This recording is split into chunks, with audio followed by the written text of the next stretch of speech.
कल दिल्ली वाली दो बहनें हमारे पास आई वो, तो कहती महाराज जी हमारा आने का ही नहीं था, लेकिन सपने में सरकार ने कहा आप आ जाओ। बस बोले हमने बना लिया, जैसे थे तुरंत बनाया कि चलना ही है अब तो जो होगा। कैसे पहुंचे? कहती कभी यहाँ आए नहीं थे, पूछते पूछते आ गए और यहाँ पहुंच गए।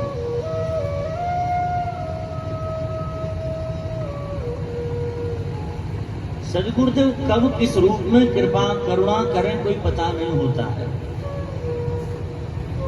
पता नहीं हमारे जीवन में कौन सी क्या घटना घटनी हो, उस बीच गुरुदेव हमें बुला लेते हमारे पास आ जाओ। इसका तात्पर्य है इसमें कुछ ना कुछ हमारा हित छुपा होगा निश्चित रूप से।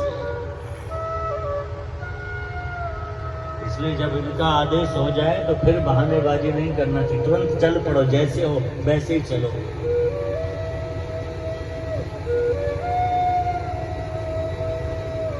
वो कीर्तन करने वाले भैया जी हमको बताए थे कि गुरुदेव सरकार के लिए हुजूर साहब कहते हैं तुम बस मन से तैयार हो जाओ, बाकी व्यवस्था हम करेंगे, सब व्यवस्था हो जाएगी, मन से तुम तैयार हो जाओ बस। और उन्होंने अपना एक अनुभव सुनाया था कि हमारे जेब में 100 रुपए थे और 100 रुपए लेके इंदौर से दिल्ली के लिए चल पड़े और पहुंच गए आराम से, बढ़िया से। ये बहुत बड़े छोटी छोटी बात है लेकिन बड़े सूत्र हैं। तुम मन से तैयार हो जाओ, बाकी व्यवस्था इन्हें करनी वो कर देंगे, मन बनाओ अपना बस। मन से समर्पण करना है हमें इनमें, बाकी तो सब व्यवस्था करते ही है। चाहे सदगुरु हो चाहे परमात्मा, दोनों जगह बात तो ही इनमें पूरी तरह मन लगा लो। आप मन से तैयार हैं तो फिर कुछ आपको करने की जरूरत नहीं है, ये सब कर लेंगे।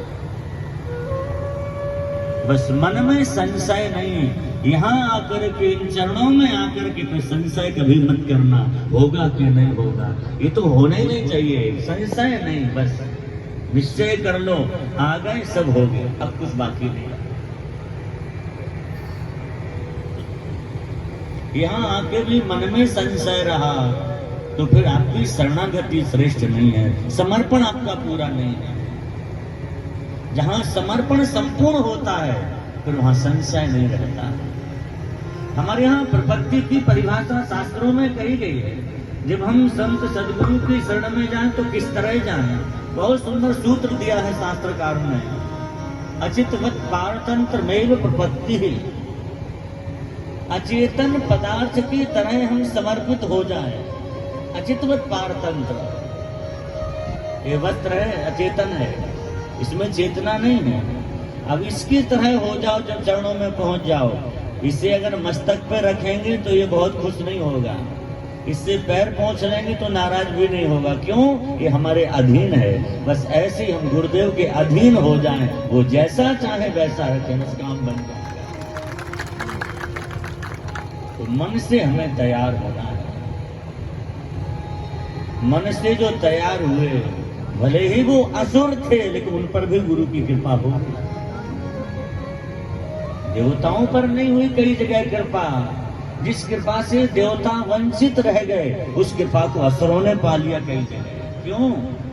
देवताओं में छल कपट रहा है, और जहां असुरों ने अपने गुरुदेव के चरणों में समर्पण किया उन्हें वो वस्तु मिल गई।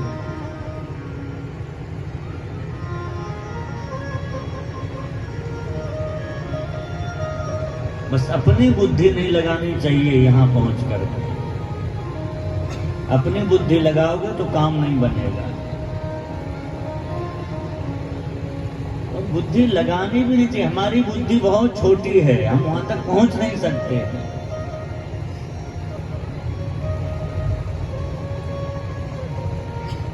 गुरुजनों की महिमा कहते सुनते समझने में हमारी बुद्धि कई बार चकराचक, ये कैसे हो गया।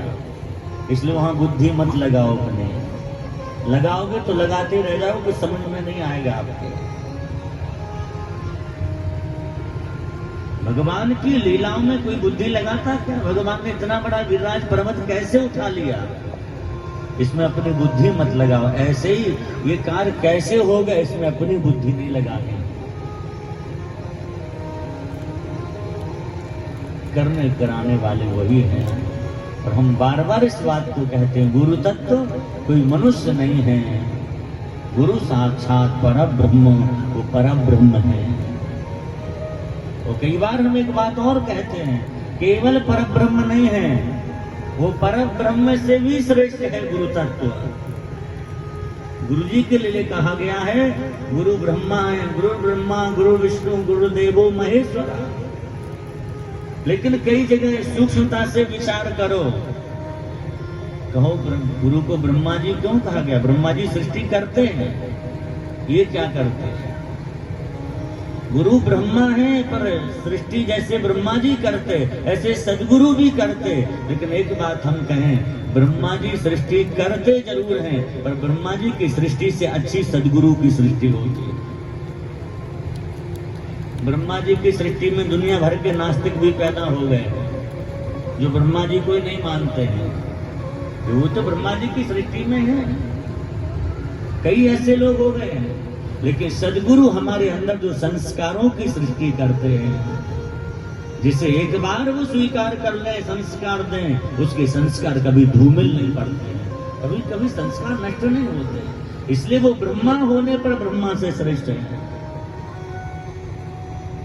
विष्णु भगवान पोषण करते हैं सृष्टि का, गुरुदेव भी विष्णु हैं, लेकिन फिर भी विष्णु के पोषण में कहीं ना कहीं कमी है।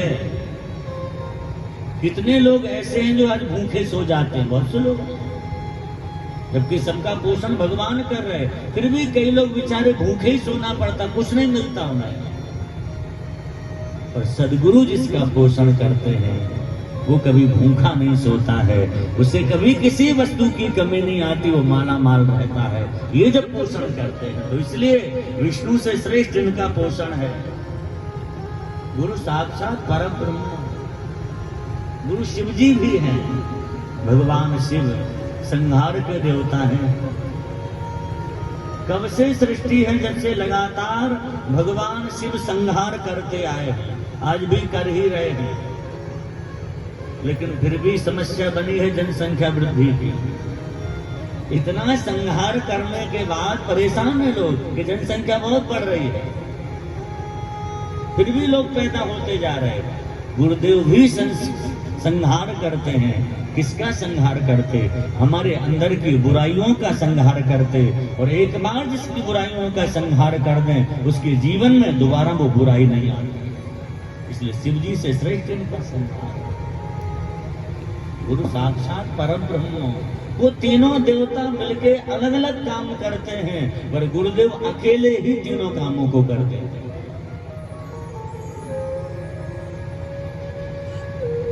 इसलिए सदगुरु से श्रेष्ठ कोई दूसरा तत्व नहीं है। इसी राजस्थान में एक महिला भक्त हुई है सहजोबाई।